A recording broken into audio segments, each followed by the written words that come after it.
Get this homeless man out of here immediately. Veronica Sterling's sharp voice rang through Jardin's, one of the fanciest restaurants in Beverly Hills. All eyes turned to the older man standing near the entrance. His clothes were worn and mismatched, but his posture held a quiet strength. As the restaurant's security guards approached, the man remained calm. "Ma'am, I have a reservation," he said gently, reaching into his pocket. "Stop him," Veronica barked, her perfectly polished nails clicking against the table. "He might be dangerous." Wealthy diners looked on, some snickering while others began recording the scene on their phones. Just as the guards moved in, the kitchen doors swung open, and a young woman in a chef's jacket hurried out. Her face turned pale. "What's going on here?" Evelyn Carter demanded, scanning the tense scene. But before she could intervene, the guards were already dragging her grandfather out the door. Veronica smirked, adjusting her designer blazer.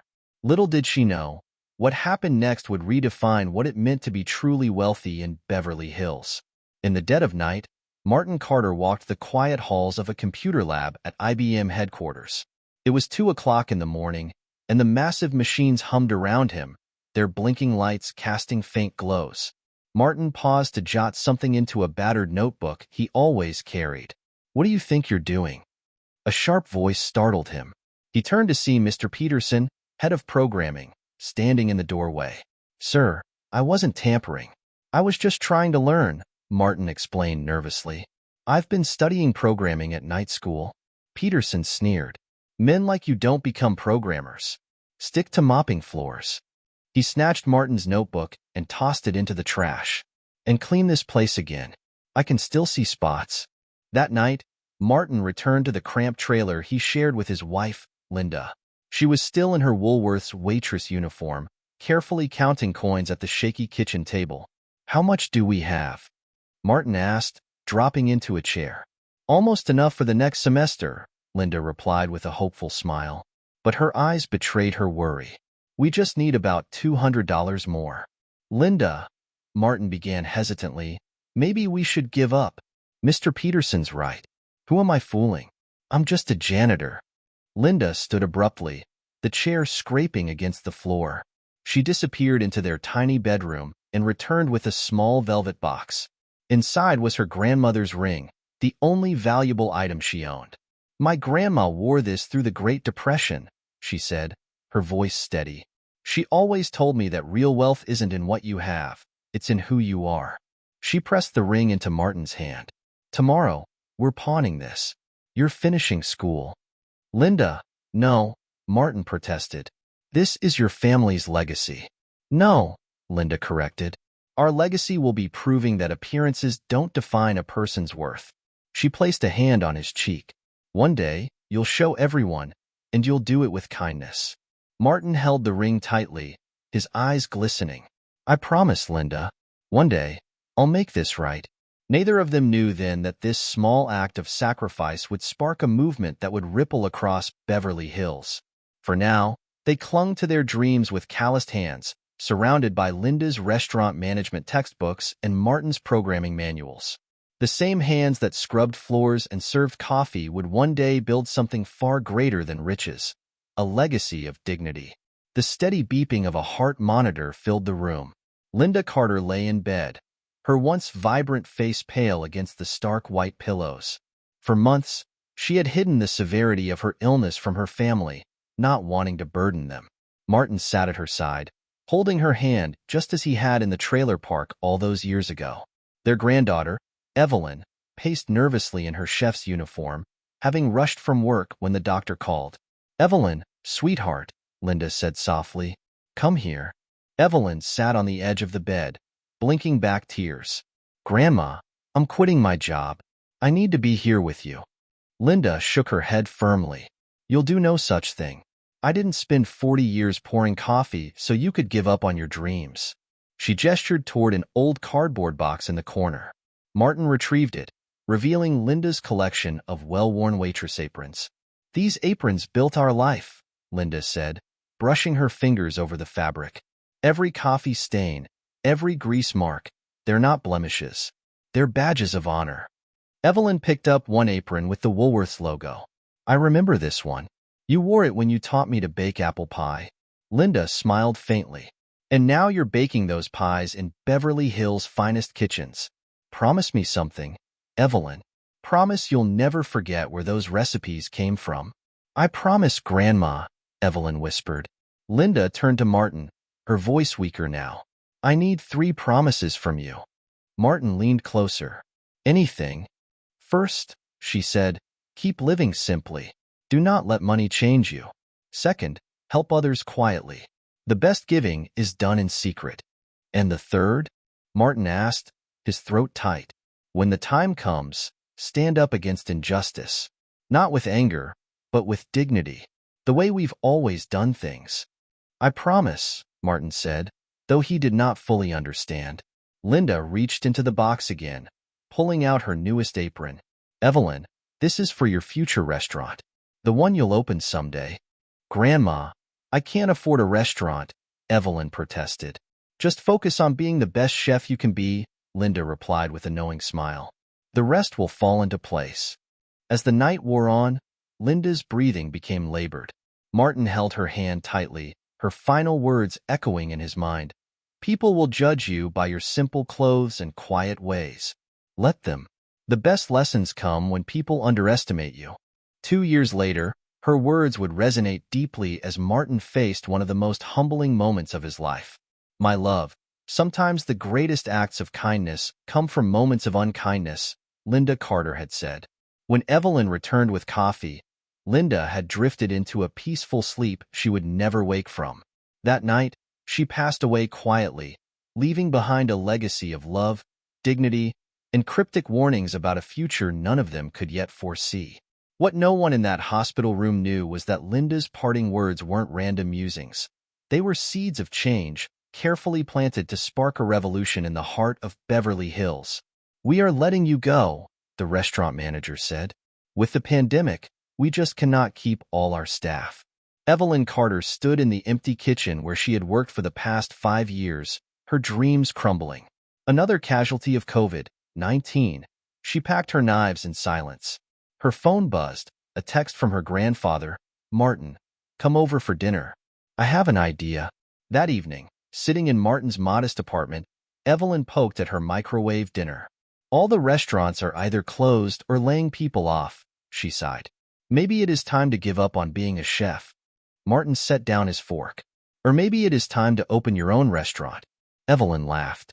Grandpa, do you have any idea how much that costs in Beverly Hills? What if I told you an anonymous investor believes in your talent? Martin replied with a knowing smile. Who? Evelyn asked, her brow furrowed.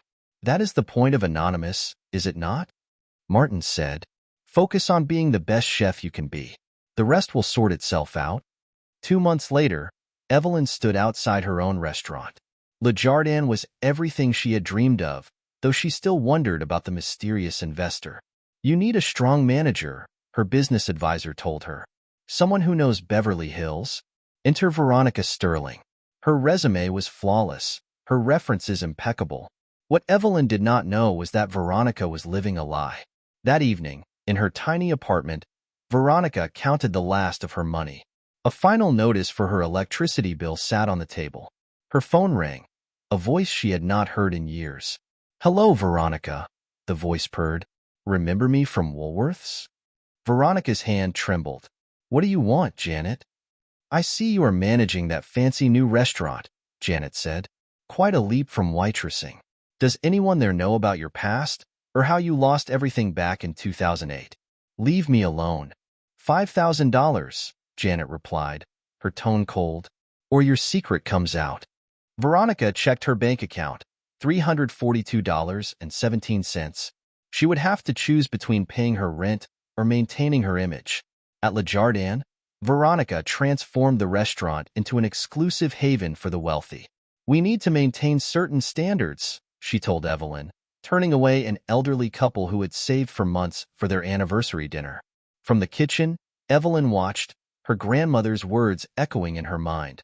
Never forget where these recipes came from. But Veronica's carefully curated facade was beginning to crack. Every morning, she took the bus to Beverly Hills and changed into designer clothes in the restaurant's bathroom. Every evening, she returned to her cramped apartment to eat alone. Veronica Sterling stared at her trembling hands as she opened her desk drawer. Inside lay a name tag from her Woolworths days, a token of her past struggles. Next to it was her eviction notice. Her phone buzzed again. Another text from Janet. Saw the video. Price just went up to $10,000. You're famous now. Veronica closed her eyes, overwhelmed. Early morning shifts at Woolworths, an elderly couple who always left generous tips. Could it really be them? She shook her head, dismissing the thought, and stuffed the name tag back into the drawer. In the restaurant kitchen, Evelyn Carter paced nervously. Her grandmother's words echoed in her mind. Sometimes the best lessons come from being underestimated. Meanwhile, the scandal escalated. Local news had picked up the story. Exclusive Beverly Hills restaurant accused of elder discrimination. Cancellations poured in. Food critics announced plans to revise their reviews, and regular customers issued public apologies for ever dining at Jardin. We have to do something, Evelyn said over the phone to her grandfather. We will, Martin Carter replied calmly, but not what they expect. Outside the restaurant, protesters gathered with signs reading "Shame on Jardin" and "Respect our elders." Watching from her window, Veronica clutched her Woolworths name tag tightly, tears streaming down her face. She didn't notice Evelyn observing her from a distance. Later that evening, Evelyn found a note slipped under her office door. Inside was a worn photograph. It showed a young waitress serving an elderly couple at Woolworths. On the back were the words, "To Veronica, never forget where you came from. Your regulars, Martin and Linda Carter." Evelyn's eyes widened as realization struck. Her grandmother's cryptic advice now made sense. Sometimes angels come disguised as ordinary people. Before Evelyn could confront Veronica, another crisis erupted. Their largest investor threatened to pull out. What no one knew was that Martin had already set his plan in motion. A plan to transform Jardin from a symbol of shame into one of redemption. Veronica Sterling's face was splashed across the headlines. From socialite to waitress, the truth about Jardin's manager. Her hands shook as she read the article. A knock at her apartment door made her jump. Peering through the peephole, she saw Dorothy, a friend from her once wealthy social circle. "Veronica, I know you're in there," Dorothy called. Reluctantly, Veronica opened the door, revealing her tiny studio apartment. Dorothy's eyes widened at the sight of the sparse furnishings and stacks of overdue bills. "Oh, Veronica," Dorothy whispered, "why didn't you tell me? And admit I lost everything?" Veronica sank onto her worn couch. "The crash in 2008 wiped me out. My house, my savings, my marriage. But all those charity events." "I volunteer to get in," Veronica interrupted bitterly. "The clothes? Borrowed or from thrift stores. I take the bus to Beverly Hills and change in the restaurant bathroom." Dorothy touched her hand. "I lost everything too. An investment scam. I'm living on Social Security now." Veronica stared at her. "Your country club membership? Canceled last week," Dorothy said softly. "We're not so different from that old man you threw out." At his home office, Martin sifted through old photographs. Evelyn entered as he laid out a picture of a young waitress serving coffee to a smiling elderly couple. "Look what I found," Martin said. Evelyn gasped. "That's Veronica. And those are you and Grandma." "For 2 years, every Sunday," Martin explained, "your grandmother and I left extra tips to help her pay for business school." "Why didn't you tell me?" Sometimes people need to remember who they were to become who they should be. Across town, Janet sat at her desk, ready to publish her exposé. Her phone rang, the caller ID unlisted. "Hello?" she answered. "Remember me?" a familiar voice said. "Martin Carter. Table 7 every Sunday at Woolworths." Janet froze. "I remember how you stole from Victoria's tip jar," Martin continued. "Just like you're trying to steal from her now. What would your current employers think about that?" The line went dead. Janet stared at her screen, then slowly deleted the article. That evening, Evelyn found another photograph slipped under her office door. It showed Linda helping a young Veronica with college applications. Evelyn's phone buzzed, a reporter requesting a comment on Veronica's past. "No comment," Evelyn said firmly, recalling Linda's lessons about dignity. Later, Veronica sat alone in the restaurant, staring at her old name tag. Evelyn approached, setting the photographs on the table. "That man I threw out," Veronica said, her voice breaking. "It was Martin, wasn't it?" Evelyn nodded. Veronica covered her face. "I've become everything I once despised." "Not yet," Evelyn said, "but you have a choice." Veronica looked up as Evelyn slid a press release across the table. "What's this?" "A free dinner program," Evelyn explained, "for elderly citizens and veterans. No questions about their appearance or finances." "Investors will leave," Veronica protested. "They won't," Evelyn replied confidently. "The anonymous owner has already approved it. We're calling it the Sarah Program. It starts tonight." The staff gathered in the kitchen, murmuring as Evelyn made the announcement. "This is Beverly Hills," the head waiter objected. "We'll lose our reputation." "We already lost it when we humiliated an elderly man," Evelyn reminded them. "Now we have a chance to make it right." As the first evening of the Linda program approached, Veronica stood at the restaurant's entrance, nervous but resolute. Little did she know, Martin Carter had one more surprise in store. One that would test everyone's capacity for forgiveness and transformation. Victoria Sterling stood behind the podium, watching her usual wealthy clientele eye the new guests with suspicion.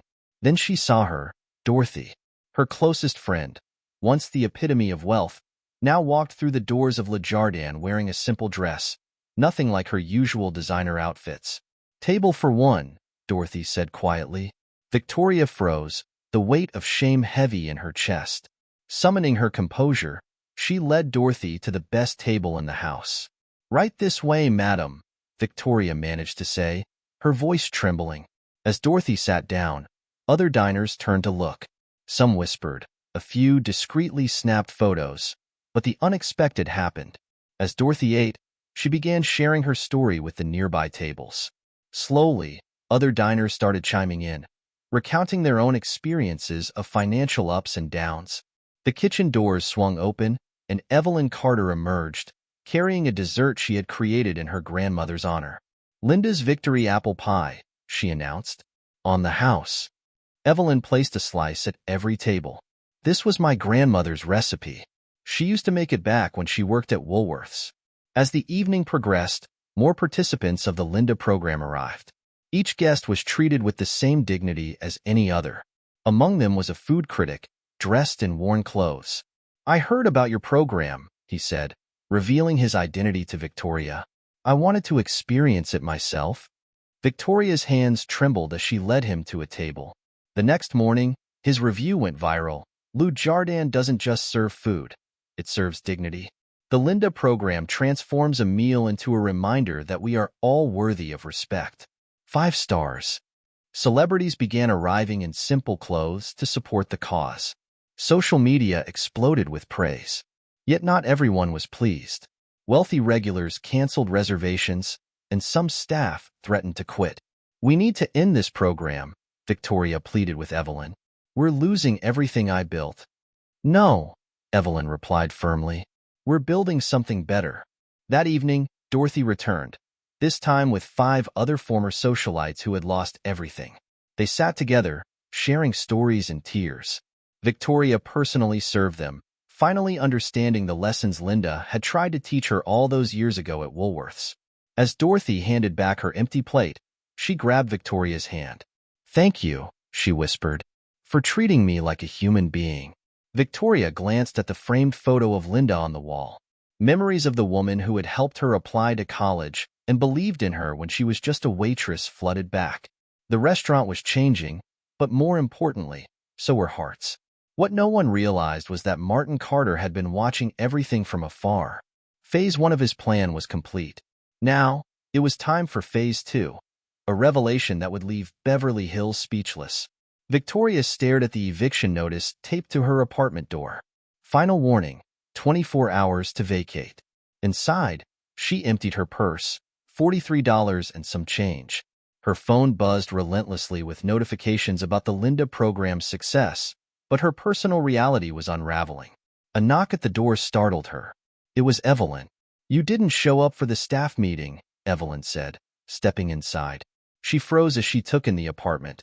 a sleeping bag in the corner, boxes packed, and cup noodles on a hot plate. Come to fire me? Victoria asked bitterly, trying to maintain her dignity. No, I came to understand.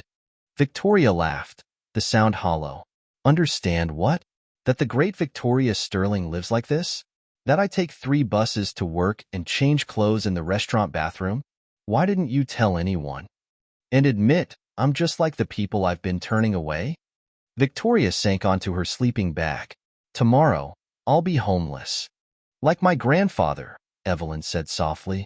Before Victoria could respond, another knock echoed through the apartment. Through the peephole, she saw Mr. Harrison, her former boss at the investment firm. Victoria, Mr. Harrison began, his voice weary. I need to talk to you. Evelyn watched as Victoria opened the door. Mr. Harrison stood there in worn clothes, a shadow of the powerful CEO he had once been. They took everything, he said simply. The SEC investigation. I'm bankrupt. Victoria stared at him, the man who had fired her during the 2008 crash. I saw the news about the Linda program, he continued. I haven't eaten in 2 days. Victoria led him to the table, serving him personally.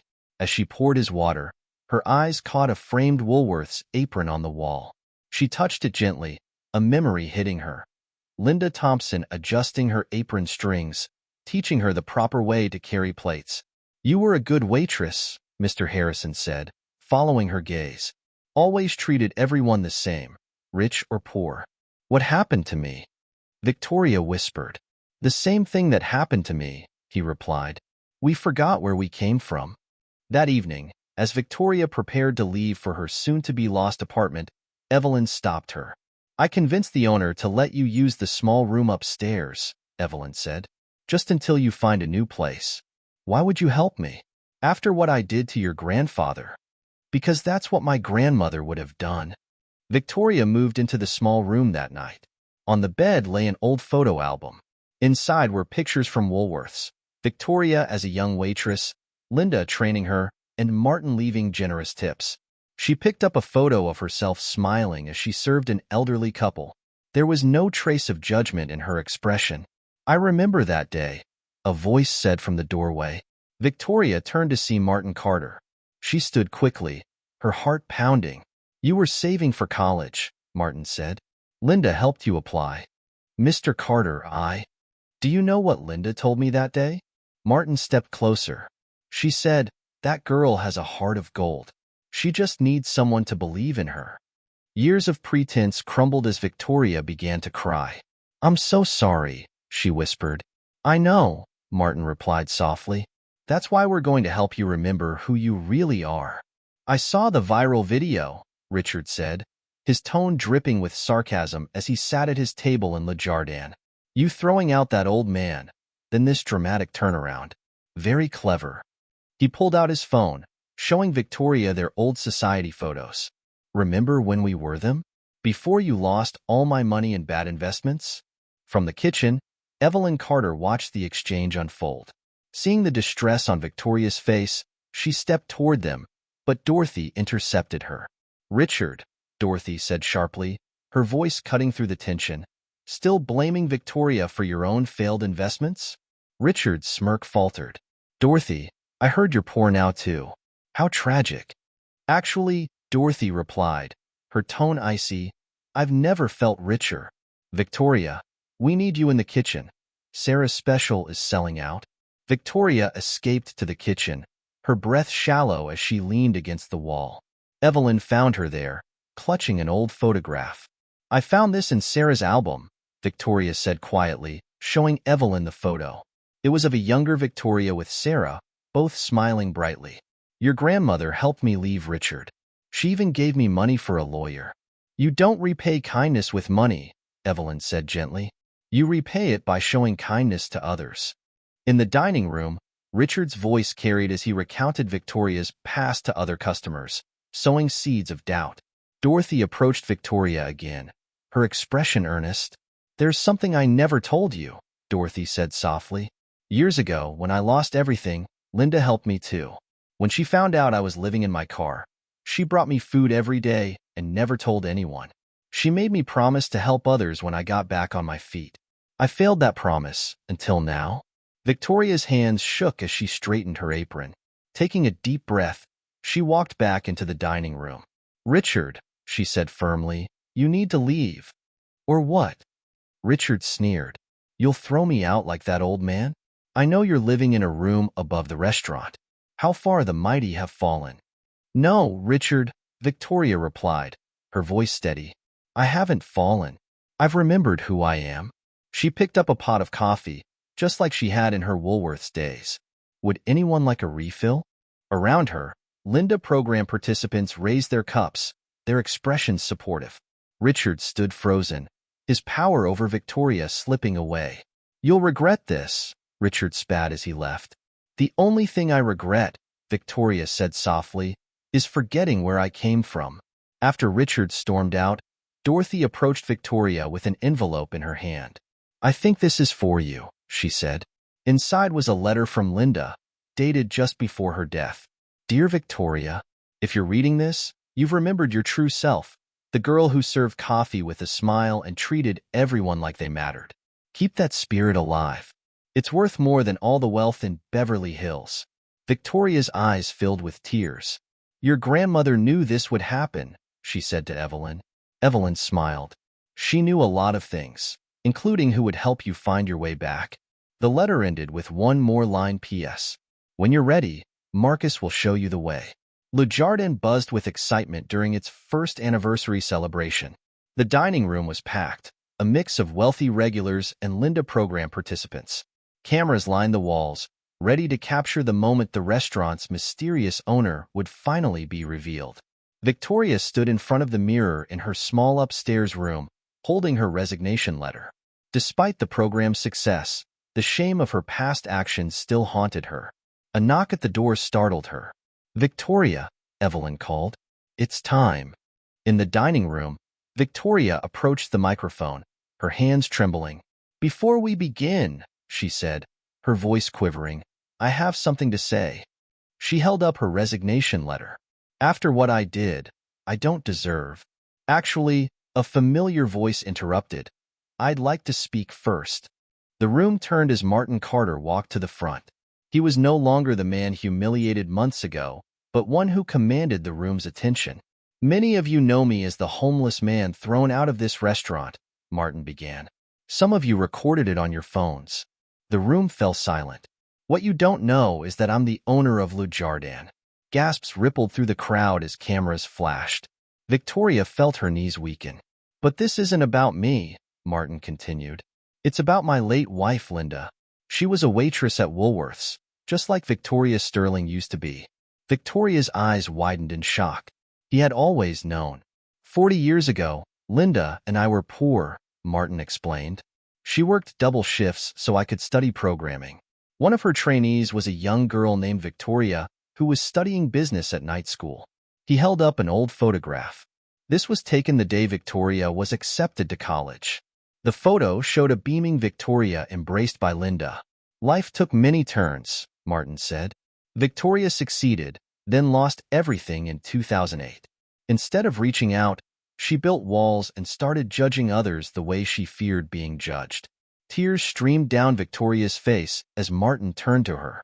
"Before Linda died," Martin said, his voice soft, "she made me promise to help you remember who you really are, even if it meant letting you throw me out of my own restaurant."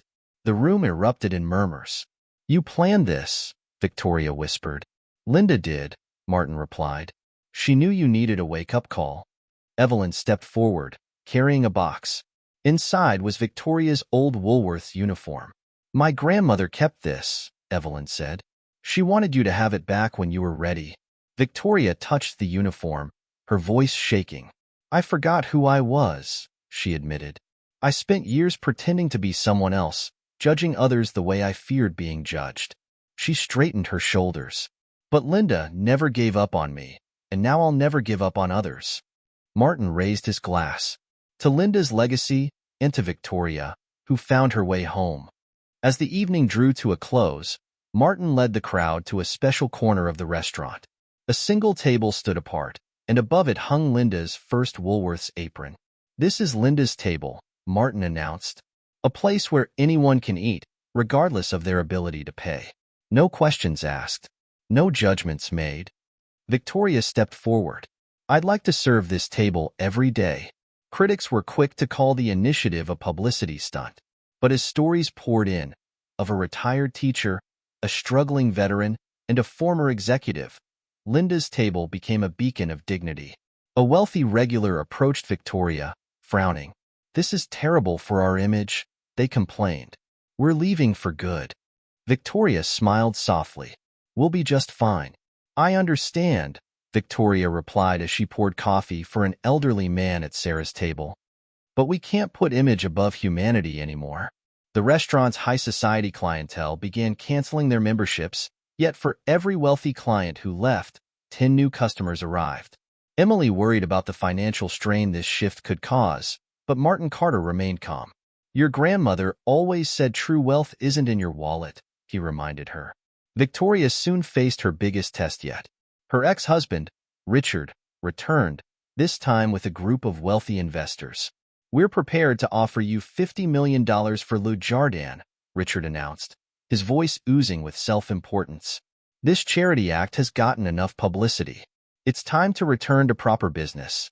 Before Martin could respond, Victoria stepped forward, her voice steady. "I remember when you left me because I lost your money," she said. "You said I wasn't worth anything without wealth." She straightened her apron. "But Sarah Thompson taught me that worth isn't measured in dollars. So no, Le Jardin isn't for sale." Richard sneered. "Still the same foolish waitress." "Yes," Victoria said, smiling proudly. "I am, and I'm proud of it." That evening, a food critic published a glowing review. "At Le Jardin, they don't just serve meals, they serve dignity. And dignity, unlike caviar, is priceless." The article went viral, sparking a wave of support. Celebrities began requesting to serve at Linda's table, and social media influencers shared stories of kindness and transformation inspired by the program. Yet the most profound changes happened quietly, one meal at a time. One day, a woman sat at Linda's table, her face hidden behind trembling hands.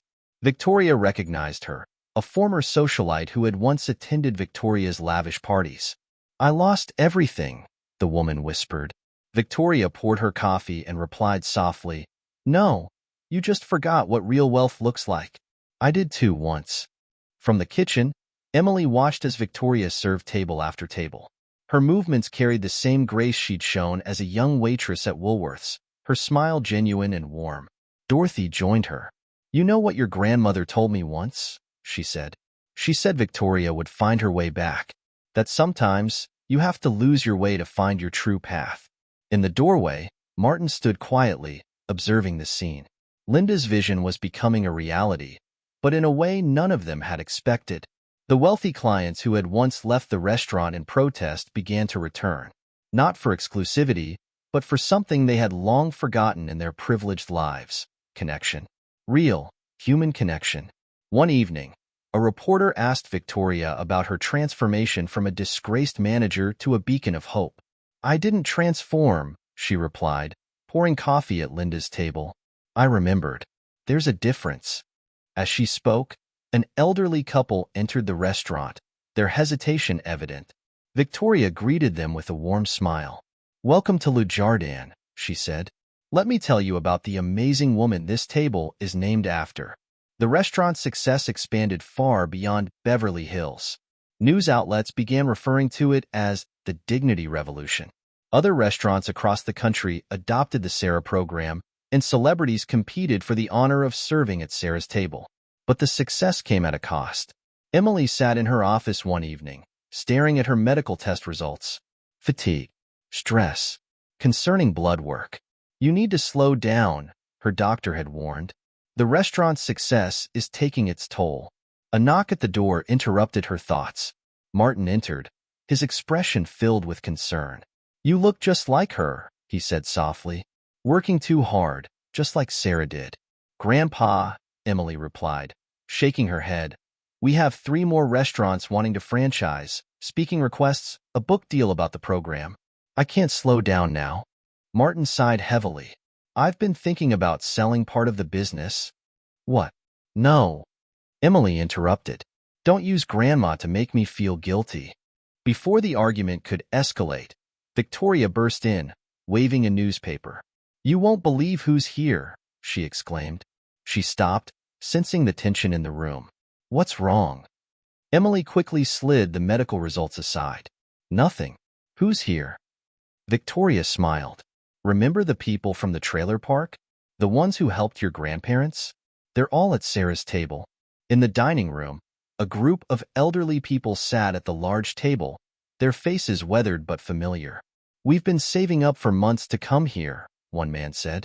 All of us, added an elderly woman, taking Emily's hand. Your grandmother borrowed my textbooks when she was studying restaurant management. Now look at this place. Another spoke up, his voice filled with pride. We've started a community fund back home, helping folks just like your grandparents helped us. We're calling it the Sarah Thompson Foundation. Tears welled in Emily's eyes. These people, living on fixed incomes, had created a foundation in her grandmother's name. Victoria poured their coffee, the same way Linda had taught her. Tell us more about this foundation, Victoria said, her voice filled with genuine interest. The elderly man smiled. We help people study, get certifications, and start small businesses, just like Sarah and Martin did for us. From the corner, Martin watched quietly, memories of those early days flooding back. He remembered the trailer park rallying around Linda and him, watching over Emily while Sarah worked double shifts and he studied programming. Later that evening, Dorothy arrived with surprising news. The country club that rejected my membership after I lost everything. They want to partner with Jardin. They want to host a Linda program dinner. Emily shook her head, her voice laced with skepticism. Why would they want that? Victoria laughed softly. Because it's perfect. Linda would love it. As they gathered in the kitchen after closing, Emily's medical results lay on the table between them. They had come full circle, carrying Linda's legacy forward in ways even she might not have imagined. I can handle the expansion, Victoria said, her voice steady. You need rest, Emily. We'll all help, Dorothy added. That's what the Three Musketeers taught us. Martin pulled out an old photo album, flipping to a picture of the trailer park community gathered for Sunday dinner. Your grandmother built more than a restaurant, Emily, he said. She built a community. And a community thrives on many hands, not just one. Emily looked at the faces around her. Victoria, who had found her way back to herself, Dorothy, who had rediscovered true friendship, and the trailer park residents who were now paying forward decades-old kindness. Finally, she nodded. Okay, she said softly. Let's do it together. They stayed late into the night, planning for the Linda program's expansion, but sustainably this time. The community fund would grow, new partnerships would form, and Linda's vision would continue to touch lives. As they talked, stories of Linda's kindness and wisdom surfaced, her belief in lifting others up becoming their guiding principle. You know what Linda told me once? Dorothy said, her eyes misty. She said, success isn't about rising above others, it's about lifting them up with you. Outside, the Beverly Hills lights sparkled, but inside, a group of people from vastly different worlds sat together around a kitchen table. They didn't know it yet, but their greatest challenge, and their greatest triumph, was just around the corner. On Christmas Eve, the worst storm in Beverly Hills history swept through, threatening to disrupt Jardin's special holiday dinner for isolated seniors and veterans. The roads are flooding, Victoria reported, watching the news. Most of our guests won't make it. Emily stared at the fully decorated dining room. Linda's table had been extended to run through the center of the restaurant, each place setting adorned with a handwritten card and a small gift. She bit her lip. Then we'll go to them, Martin said simply. In this storm? Dorothy asked, incredulous. My wife served coffee during the '89 earthquake, Martin replied. She said everyone needs dignity, especially in tough times. Victoria adjusted her apron. I'll drive the catering van. What happened next would become legend in Beverly Hills. The team split into groups. Victoria and Dorothy loaded the van and headed to senior centers. Emily coordinated food preparation. Martin made calls to old tech industry contacts. Within an hour, a fleet of luxury cars arrived at Jardin, driven by CEOs, venture capitalists, and entrepreneurs. Martin helped most of us get our start, one CEO explained. It's time to pay it forward. The restaurant transformed into a command center. Staff packed individual meals featuring Emily's special holiday menu. Regular customers braved the storm, asking how they could help. As deliveries began, something magical happened. The wealthy volunteers found themselves sharing meals and stories with their recipients. Class and status melted away over hot turkey and Linda's famous apple pie. Victoria and Dorothy delivered meals to their old social circle, former wealthy friends who had lost everything. Instead of awkwardness, they found connection. Soon, they were sharing stories of Linda, each remembering a different act of kindness she had shown them. Back at Le Jardin, Emily unveiled the wall of aprons. Dozens of waitress uniforms from various diners and restaurants hung on display, each representing someone Linda had helped during her life. At the center was Linda's original Woolworths uniform, surrounded by photos and letters from people whose lives she had touched. A reporter who had braved the storm asked Emily for a comment. Standing by the wall, Emily said, "Each apron tells a story, not just about serving food, but about serving humanity. My grandmother believed everyone deserves to be treated with dignity, no matter their circumstances." As the evening progressed, more people arrived despite the weather. Regulars sat side by side with Linda program participants. Children from the trailer park community presented Martin with a handmade book of stories about Linda, collected from people she had helped over the years.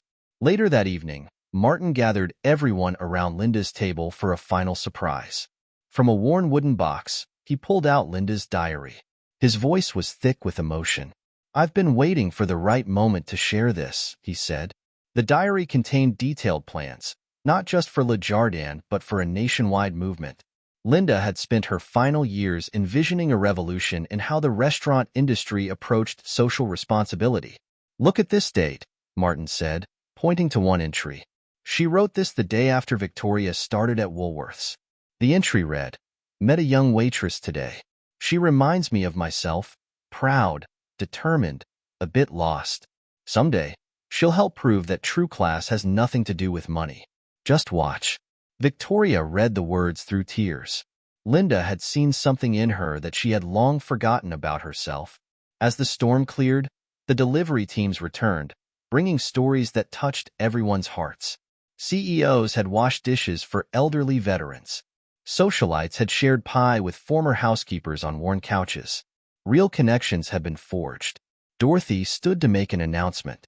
"The country club that rejected me is transforming its formal dining room into a community space, complete with its own Linda's table." Victoria added, "I've been helping former wealthy individuals start support groups, creating a network of people who understand that losing everything doesn't mean losing your worth." Emily revealed plans for expansion, not just more restaurants, but community centers, job training programs, and dignity restoration projects, all built on Linda's principles. The evening ended with Martin unveiling Linda's last apron. Stitched onto it were the words that would become their motto: "Serve with love. Lead with dignity. Remember your roots."